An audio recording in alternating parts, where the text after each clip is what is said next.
مسا مسا على الناس الكويسة. انا هقول لكم بقى ايه، استغليت احمد وهو رايح الدرس اول يوم بعد العيد. دي طبعا عندي رنجتين اهو، كنت منضفاهم وحطاهم في الفريزر زي ما هما في الطبق كده، هسيبهم يفكوا. ايه، هناكلهم. هقول لكم بقى ايه الحاجات اللي انا جبتها. بصوا هي الحاجات دي آه بحوالي كده ايه 1000 ونص. انا جبت اكل قولوا معايا للشهر. لما بيبقى معايا فلوس ببقى خايفه ان انا ايه، ان انا ما يبقاش ايه معايا بعد الدروس وكده. بصوا هو دولت، دي اللي هي البانيه ده عامل 91 جنيه، هما طبقين اهو. بصوا ودي الكبده دولت عاملين 98 جنيه، قولوا 100 جنيه. دي كبده. اوريكم بقى هو ايه. احمد كان عند مجمد الفراخ، هو راح يجيب لي فراخ كامله ملقاش. دي بقى كبده فراخ عامله 93 جنيه، ده 782 جرام، يعني حوالي كيلو الا ربع كده. هنا بقى دول كورتين،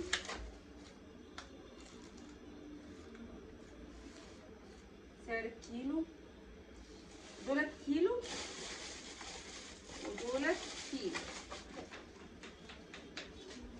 يعني دولت عاملين 200 وحاجة اهو. يعني دولت 4 وراك، بس كبار قوي يا احمد، هو مفيش كان اصغر. بصوا ده الكيلو عامل 106، دولت وركين ماشي. وهنا برضك هو انا قايله له 4 وراك، رايح جايب لي مش عارفه دي وراك دي كرومي ولا ايه دي، ماشي مش مهم. ممكن ايه اقسمها بقى، عشان كده هتبقى كبيره قوي، لان في منها ايه معديه الكيلو. بصوا دي كيلو 100 وربع، دول كيلو وربع، يعني مقام فرخ. فانا ممكن اعمل 3 وراك 3 وراك، مش هعملهم كده لان هتتبقى معايا. هنا بقى دولت شيش طاووق اهو، شيش طاووق اهي. ف ملقاش بانيه، بكره ان شاء الله يلاقي البانيه. ده الكيلو ب210، دولت حوالي ال2 كيلو، الكيلو ب210 اهو، دولت كيلو 210. هما دولت ايه الحاجه اللي احنا جبناها. وجايب لي واحده 700 منديل. دي هقول لكم عامله كام، 700 منديل 700 منديل. فين 700 منديل ده؟ بيبقى ب34 جنيه اهي، الحاجه في اي خير. وجايب لي ال4 نسكافيه دولت، انا مش عارفه ايه ال4 نسكافيه اللي هو جايبهم لي. الواحد ب3 جنيه 75، ب15 جنيه الاربعه. في باقي بونبوني، احنا ايه ناكل واحده. وهنا ايه كيلو لبن، ده اهم حاجه. كيلو لبن 37 جنيه. واحد شيبسي الشطه وليمون طبعا ليه للاستاذ ب7 جنيه. بص شويه حاجات بسيطه عملت مبلغ، بس هو جايب لي الورق كبيره جدا، فانا هقسمهم، هخليهم 3.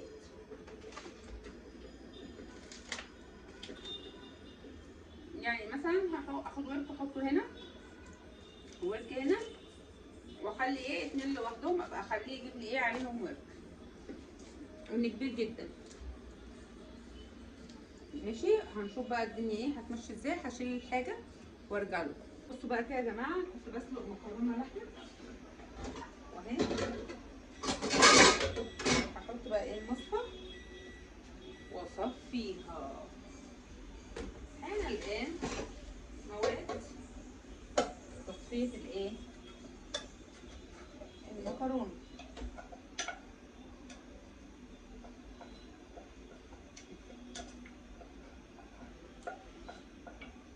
اهو كده. هنجيبه بقى ايه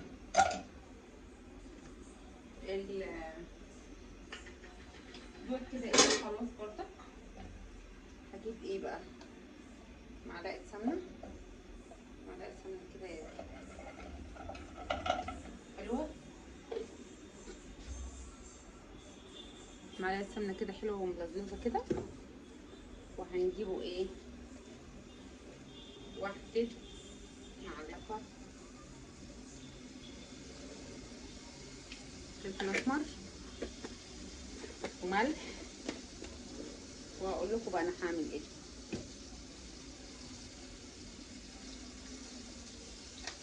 خلي ريحه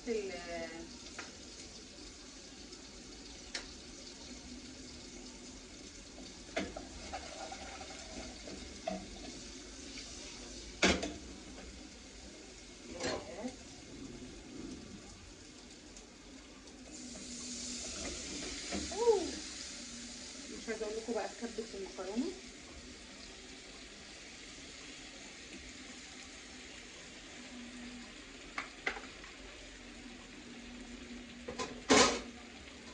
انا بموت بقى في الايه المكرونه اللي قلمت. بصوا بقى كده،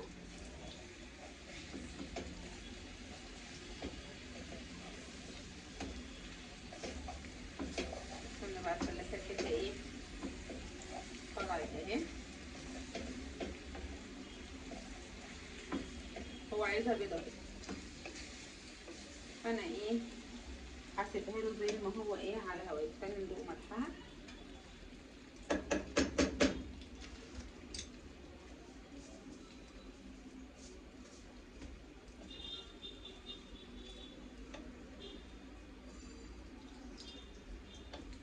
مش عارفه فين الغطا.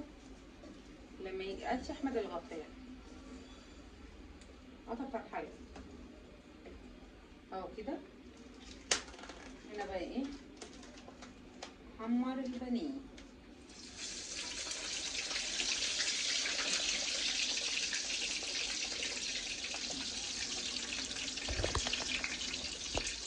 هنحمر بقى البانيه اخر الغطا.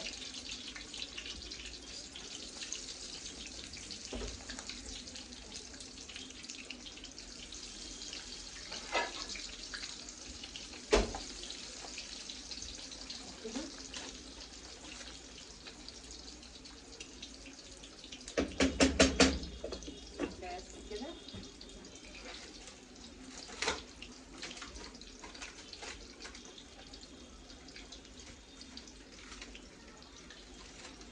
حلو قوي كده.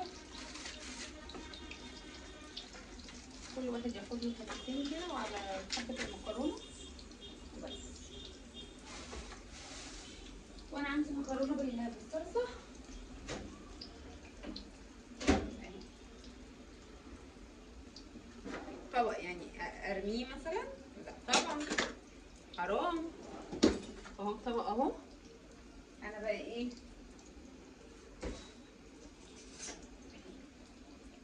لسه غاسله حاجه تحفه. حطيتها في الميكروويف طالعه كانها لسه ايه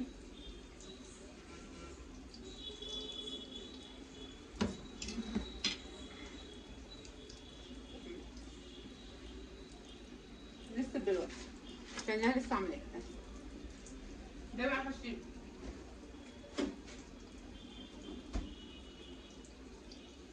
بصوا هو اهم حاجه ان هي تبقى مدخنه كده. هنا بقى ايه هبدا اقول لكم بقى ايه معرفش عندكم في الدول العربية الرنجة دي ولا لا. بصوا اجيب بقى ايه، ليمون.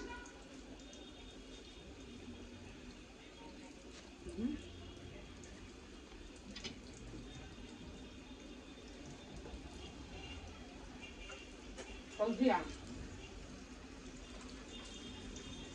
نسيبه بقى ايه،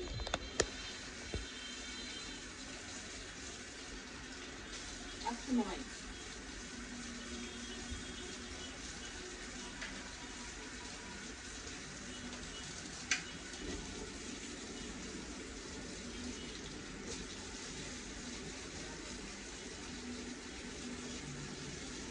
ده بقى عندي هنا في الصوفي طلعته.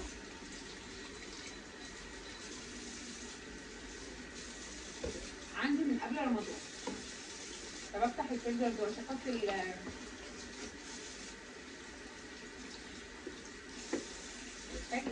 لقيت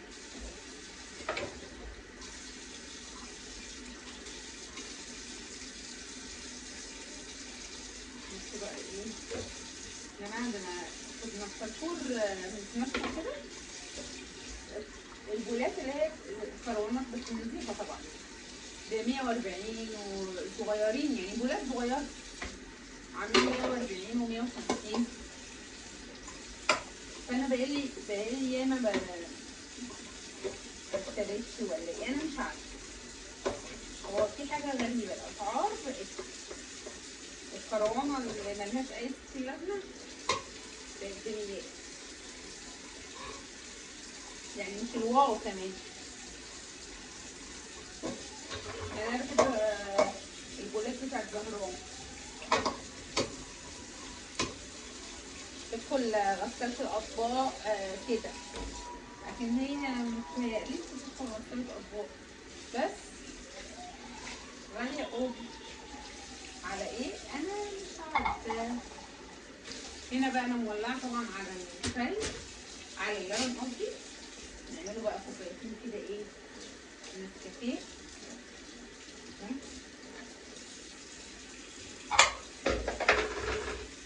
بس كده أهو كده بقى إيه، هقلب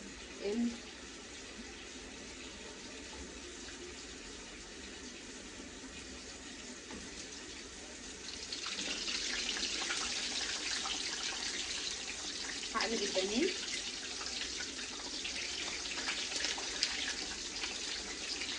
اهو كده، كله في ثانية بيستوي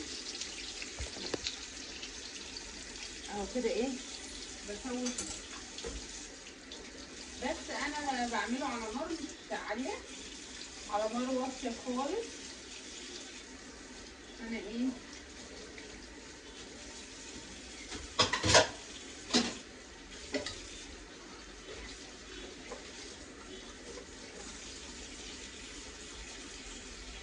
احمد بقى هيعمل لنا كوبايات نسكافيه كده معانا وهو بيعمل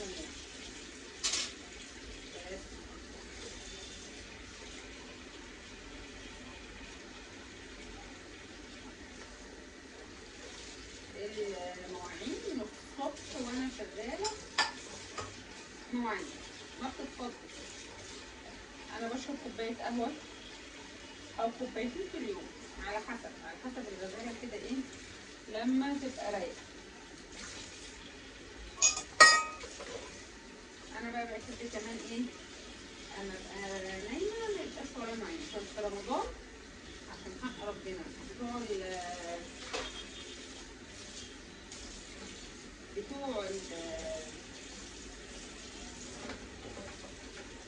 الفطور مكنتش بقدر ابقى اعملها. انتوا عارفين ان انا كان عندي عمرة كبيرة في رمضان بتاعت الألمتين وكده، فما كانش في مجال لكده.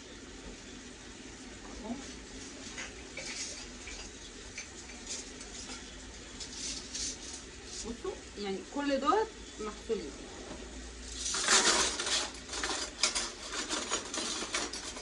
روجي هي اللي بتقعد ترصهم الصراحة. بس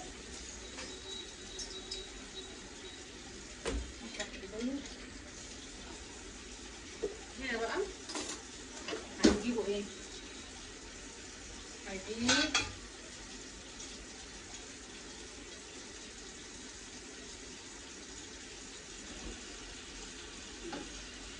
لا مش عاجبني التخمير لسه من تحت.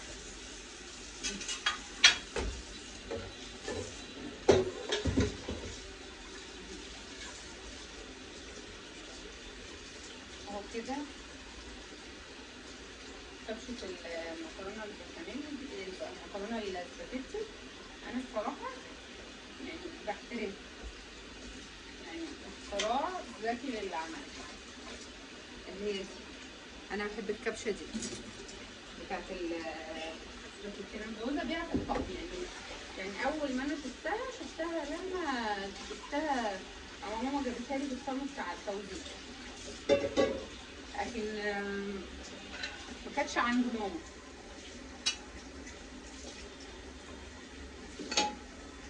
كده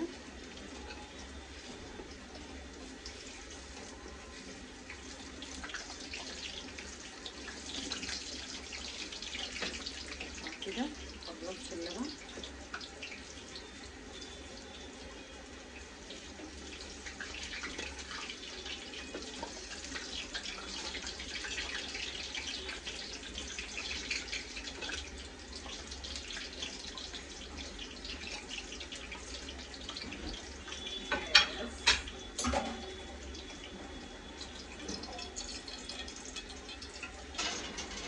وكده خلصت. هنا بقى يا احمد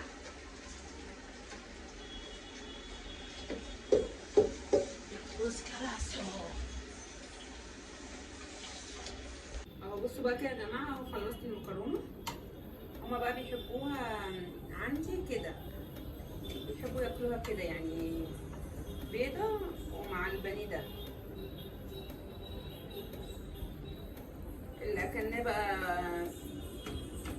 اتقلنا ياما قوي في رمضان، هما طالعين بقى عايزين ياكلوا على مزاجهم. اهو كده ايه وعرفت احمد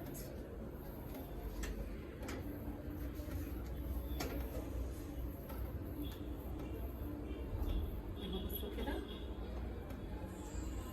احط اللوجي. ممكن اسيب دوت لاحمد علشان دول كلهم فلفل اسمر. احمد بقى بيحب المكرونه البيضاء اكتر من المكرونه المصلصه. اهو كل واحد بقى ياخد له ايه حتتين كده كده. ايه خلصنا. هجيب بس السكين كده.